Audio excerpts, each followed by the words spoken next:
연력학적 현상을 공부하는데 꼭 필요한 것이 연력학적 과정입니다. Thermodynamic process. 이것이 무엇인지 설명하겠습니다.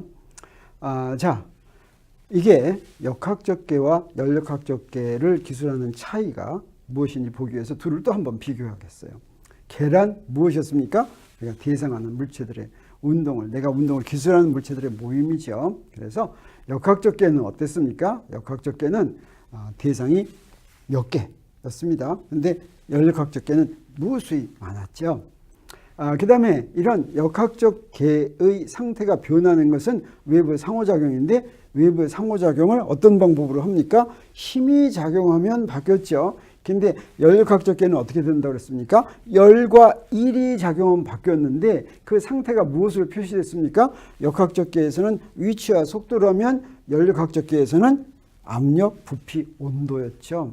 그래서 역학적계에서는 힘이 작용하면 속도가 바뀐다. 그러면 속도가 바뀌어서 어떻게 됩니까? 이게 가는 이제 운동 경로가 달라지는데, 연력학적계에서는 어떠냐? 연력학적계에서는 열과 일을 상호작용해서 교환할 것 같으면 걔 무엇이 바뀝니까? 압력, 부피, 온도가 바뀝니다. 그래서 압력, 부피, 온도가 바뀌는 그것을 바로 자 이렇게 해서 힘을 받으면 위치와 속도가 바뀌는데, 여기서는 압력, 부피, 온도가 바뀌는데 이것을 무엇이라고 부르냐? 요거 바뀌는 게 운동 경로라면 압력, 부피, 온도가 바뀌는 그 과정을 연력학적 과정이다, 이렇게 이야기합니다. 그래서 상호작용에 의해서 연력학적계가 어떻게 변하는지를 보려면 무엇을 봐야 되겠습니까? 연력학 과정을 봐야 되겠죠. 역학적계에서는 무엇을 봅니까? 운동 경로를 본다면 여기서는 연력학적 과정을 본다라고 하는 것입니다. 이 연력학적 과정을 이제 설명하기 위해서 연력학적계의 상태를 우리 어떻게 기술했습니까? 여기 연력학적 계가 이렇게 있다면 이 계가 이렇게 여기서 무수히 많은 입자들이 무질서한 운동을 하는데, 이 연력학적 계의 상태를 딱 세 개로 표시한다고 그랬죠. 뭐였습니까? 압력, 부피, 온도. 저기서 저거의 압력, 부피, 온도인데, 연력학적 과정이란 한 번 더 설명하면 상호작용을 했을 때 외부에 어떻게 상호작용합니까? 열과 일을 교환하면, 그러면 무엇이 바뀝니까? 저 세 개가 바뀌는데 다른 상태로 바뀌는 그 순서, 이것을 갖다가 연력학적 과정이다, 이렇게 이야기합니다. 그런데 이 연력학적 과정을 볼 때 우리 무엇이 중요하냐면 열적 평형이 중요한데, 우리 열적 평형은 우리 전에도 한번 했었습니다. 열적 평형이란 무엇이었습니까? 열 에너지 알자 이동이 없는 것이었죠. 그런데 이 열적 평형을 두 가지로 나누어 생각할 수가 있습니다. 하나는 무엇이냐면 서로 다른 두 연력학적 계의 열적 평형입니다. 그래서 두 연력학적 계가 있으면 이걸 접촉해 봅니다. 그래가지고 알자 열의 이동이 없으면 어떻게 돼요? 그러면 열적 평형이 이루어졌는데 그것으로부터 우리 뭘 알 수가 있습니까? 그 두 연력학적 계의 온도가 같다. 그래서 접촉된 두 개 사이에 열의 알자 이동이 없으면 두 개의 온도가 같다라고 하는 걸 우리가 알 수 있는데, 사실은 이 열적 평형을 무엇에도 얘기할 수가 있냐면 하나의 연력학적 계에도 얘기할 수가 있습니다. 하나의 연력학적 계의 내부에서 열적 평형. 우리가 기체가 있다면 기체를 한쪽에서 가열하면 그 가열하는 데 가까운 데가 더 뜨겁겠죠. 그랬을 때 그 계의 온도가 부분마다 다르다면 그 계는 아직 열적 평형을 이루지 않은 것입니다. 그래서 한 계에서 열적 평형이란 계 내부에서 열의 알자 이동이 없다라고 하는 것입니다. 이게 무질서한 운동에 알자 이동이 없다고 하는 것입니다. 그러려면 어떻게 해야 되겠습니까? 계 내의 모든 부분에서 온도가 같을 때, 그랬을 때 어떤 하나의 연력학적 계가 열적 평형을 이루었다, 이렇게 이야기할 수가 있습니다.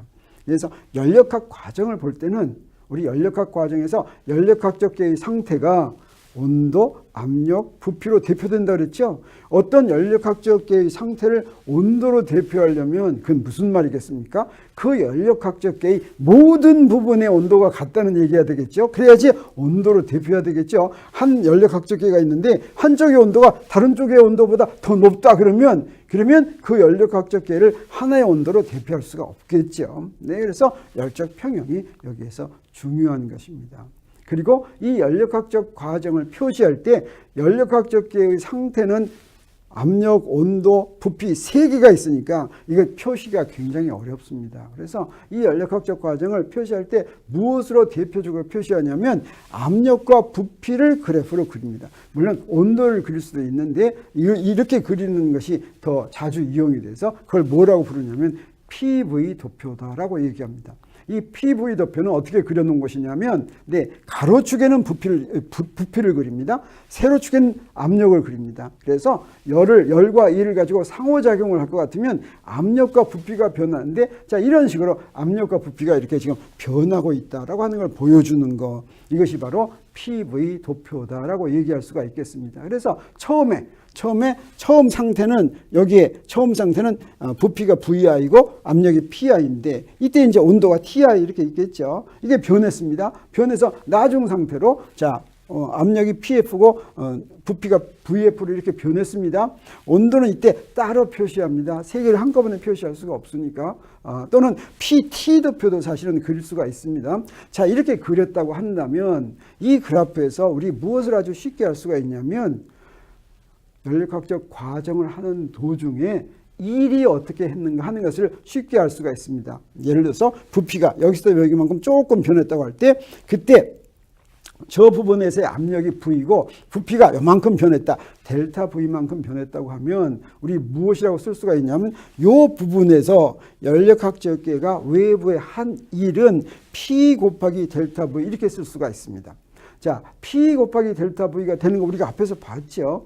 그런데 이때 P 곱하기 델타 V라고 되는데 요걸 갖다가 이퀄 사인, 같다는 사인을 하지 않고 비슷하다는 사인을 한 이유는 무엇이냐면 사실은 여기서 보니까 어떻습니까? 지금 압력이 변하고 있죠. 압력이 변하고 있는 동안 이렇게 쓸 수가 없습니다. 근데 여기에 델타 V가 작다면 압력의 변화가 얼마 되지 않아서 이렇게 근사적으로 이렇게 쓴다고 할 수가 있겠죠. 그래서 이 델타 V는 이건 차분인데 유한한 차분의 경우에는 이 부분이 한 일을 이렇게 표시할 수가 있습니다. 그런데 부피의 변화를 어떻게 표시합니까? DV일 때, 이게 미분일 때, 이때는 어떻습니까? 미분이라면 그 사이에 압력 변화를 틈이 있겠습니까? 없겠습니까? 없지요. 그때는 여기에 이퀄 사인을 이렇게 넣을 수가 있습니다.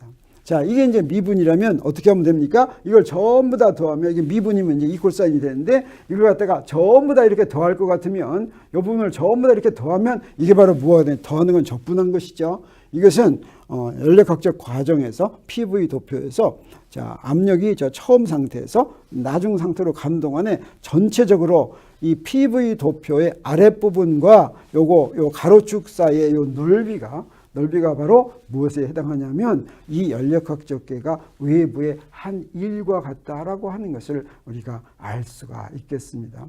그리고 연력학적계의 역학적 과정은 이렇게 가역과정, 비가역과정 이렇게 둘로 나눌 수가 있습니다. 이것이 역학적계에서는 적용되지 않는데 역학적계와 연력학적계를 두 개를 비교해서 설명한다면 어떤 역학적계가 있어서 어떤 물체가 처음 상태가 위치가 XI고 이제 속도는 VI였는데 연력학적계는 압력, 온도, 부피가 이제 이랬다고 하겠어요. 그래서 상호작용을 합니다. 상호작용을 해가지고 이렇게 나중 상태로 변했죠.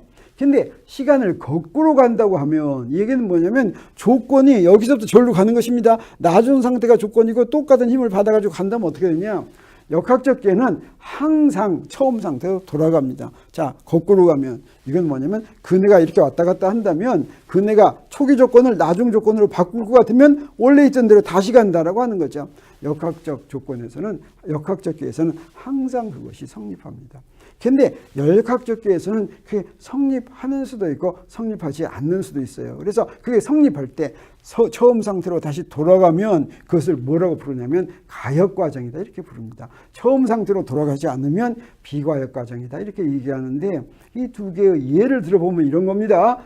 가역과정의 예라는 건 처음 상태에서부터 지금 쭉 해가지고 PV 도표를 그렸어요. 이렇게 쭉 나중 상태로 갔습니다. 어떻게 한 거냐면 여기서 부피가 점점 증가하면 팽창하면서 압력이 점점 낮아졌어요. 저런 데로 갔어요. 근데 이번에 어떻게 하느냐? 나중 상태에서부터 부피를 축소해가지고 처음으로 갑니다. 그랬더니 처음 상태로 다시 돌아가면 그걸 가역 과정이다. 이렇게 이야기할 수가 있습니다.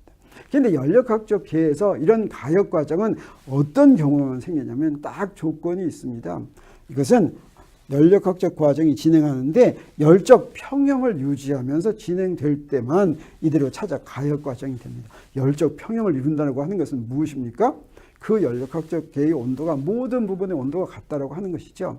자, 기체를 팽창시켜 주려면 가열하면 팽창하죠. 팽창할 때 어떻습니까? 여기다 열을 가하면 높은 온도의 물질이 이렇게 접촉하면 그 부분이 제일 먼저 뜨거워지겠죠. 연력학적 계 중에서 뜨거운 놈하고 접촉시킨 데가 제일 먼저 뜨거워지죠. 한참 기다려야지 전체적으로 같은 온도가 되겠죠. 이렇게 연력학적 계가 모든 부분이 같은 온도가 이루어졌을 때 그때 또 조금 팽창시키고 그래서 이런 식으로 저기까지 팽창시키려면 어떻게 했습니까? 좀 시간이 오래 걸리겠죠. 이렇게 열적 평형을 유지하면서 이런 연력학적 과정이 이루어지면 똑같이 열적 평형을 유지하면서 반대 방향으로 만들었을 때도 처음 상태로 돌아간다라고 하는 것입니다. 그런데 비과역 과정은 어떤 경우냐면 이런 겁니다. 처음 상태가 있는데 열적 평형 이루지 않고 어떤 나중 상태로 갔어요. 네, 그때도 PV 도표는 그릴 수가 있겠죠. 여기는 온도는 안 그렸으니까 바로 그릴 수가 있겠네요. 그런데 이걸 어떻게 했습니까? 여기까지 간 다음에 다시 열적 평형 이루지 않고 다시 돌아가면 어떻게 하냐? 처음 상태로 돌아가지 않고 다른 상태로 갑니다. 상태가 다른 상태로. 이럴 때가 바로 비과역 과정이라고 하는 거죠.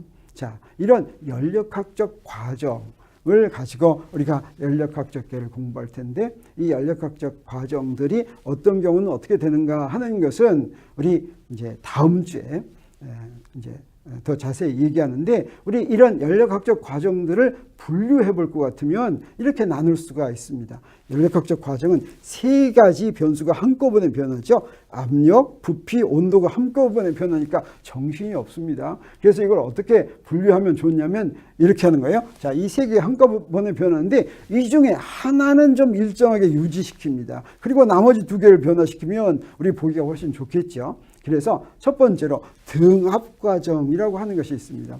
등압 과정은 무엇을 일정하게 하는 거겠습니까? 네, 여기서 압력을 일정하게 유지하면서 열과 이를 교환해서 부피와 온도가 바뀌는 연력학적 과정이 되겠습니다. 그럼 또 무엇이 있겠습니까? 네, 뻔하죠. 네, V가 일정하게 유지하는 거예요. 뭐라고 부르면 좋겠습니까? 이건 등적 과정 이렇게 부릅니다. 네, 그러면 이것은 부피를 일정하게 유지하는 것이죠. 그럼 이제 또 뭐가 있겠습니까? 네, T를 일정하게 유지하는 거겠죠. 이건 뭐라고 부르면 좋겠습니까? 네, 등온 과정 이렇게 이제 부르면 좋겠어요. 온도 T가 일정하게 유지되는 연력학 과정. 여기에 하나 더 편리한 게 있습니다. 그게 바로 무엇이냐면 단열 과정입니다. 단열 과정은 연력학적 계에 열이 출입하지 않는 연력학적 과정이 되겠어요. 네, 그래서 외부와 열을 교환하지 않는 연력학 과정. 자, 이것은 만들기가 어렵겠습니까? 쉽겠습니까? 어쩌면 이거 갖다 열 교환하지 않게 딱 만드는 건 굉장히 어려울 수도 있지만 어떤 경우를 우리 단열 과정이라고 하냐면 갑자기 팽창시킨다든가 갑자기 수축시키면 그러면 열을 교환할 틈이 없습니다.